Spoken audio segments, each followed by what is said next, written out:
Monday, there's a place for me. Today's scripture, Matthew chapter 1 verses 1 to 16. Matthew's gospel is, more than all of the rest, written in rabbinical form. The emphasis on teaching is more important than chronology. The emphasis on how Christ fulfills the actual wording of Old Testament prophecies stands out throughout the book. For those to whom it was originally written, it was a thoroughly convincing account of the life, works, and teachings of Jesus. For that reason, Matthew begins with this wonderful genealogy. This account differs from Luke's genealogy because it shows Jesus' legal ancestry through Joseph. Luke's genealogy apparently shows Jesus' physical ancestry through Mary. Together, they show that both legally and physically, Jesus was the son of David who was prophesied. What interests me, however, is the checkered and diverse story of the ancestry of Jesus. There were several women mentioned: Tamar, who committed adultery with her own father-in-law Ahab, who a prostitute before becoming the wife of Sam, and Ruth, who was foreigner, and, though she is not mentioned by name, Bathsheba, who the text describes, not as the wife of David,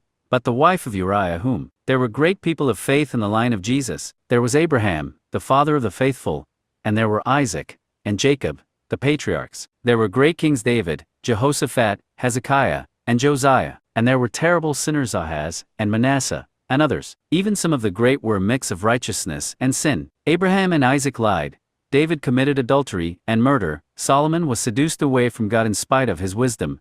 And on it goes. What's the point? In the genealogy of Christ, there were women and men, Jews and Gentiles, rich and poor, good and bad, famous, infamous, and unknowns. A genealogy is a message that there is room for everyone, not only in the genealogy of Christ but in the kingdom of Christ. Today I will be less judgmental of others and more thankful that there is room for me in Christ.